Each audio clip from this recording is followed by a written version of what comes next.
Je veux vous parler du tourisme et comme vous le savez, je suis membre du groupe d'études sur le tourisme à l'Assemblée nationale. Je souhaite ici faire un point avec vous sur le travail que j'ai déjà réalisé et surtout sur mes engagements pour ce secteur d'attractivité de notre grand Biterrois. Vous l'avez vu, mon slogan c'est « La grandeur de la France, force de mes convictions ».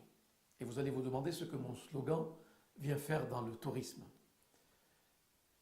Vous allez le comprendre. Dans un cadre général, la France fait partie, sans conteste, des quelques pays au monde où la diversité naturelle des sites exerce une merveilleuse attraction touristique.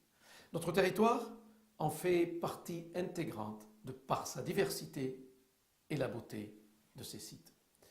Même si les évolutions climatiques auront des incidences à long terme sur nos sites naturels, l'héritage patrimonial romain, religieux, structurant, comme le canal du Midi et les écluses de Foncérane, nos sites conserveront leurs attractivités historiques bien ancrées pour toujours. Et puis je veux parler aussi de notre gastronomie, classée au patrimoine immatériel de l'humanité. Nos événements de toute nature de portée mondiale, tout simplement notre art de vivre à la française, et cela, bien sûr, concourt à cette attractivité touristique. Ces atouts essentiels ne suffisent pas. Cette affirmation explique notre conviction commune. Le tourisme est une grande cause territoriale. Il constitue pour notre économie une ressource primordiale. C'est pour cela que je souhaite, lors de mon prochain mandat, organiser des assises du tourisme que je souhaite mener en atelier avec tous les professionnels ici présents, afin d'élargir les orientations actuelles et de donner des outils de décision à tous nos élus territoriaux. Vous savez, les bons résultats du tourisme sur notre territoire ne sont pas ou plus suffisants.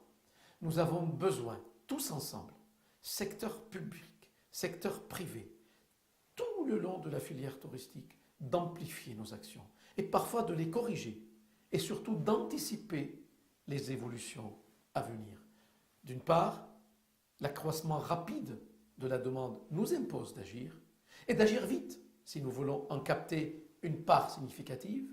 Et puis d'autre part, la nature et les souhaits de la clientèle évoluent avec le temps.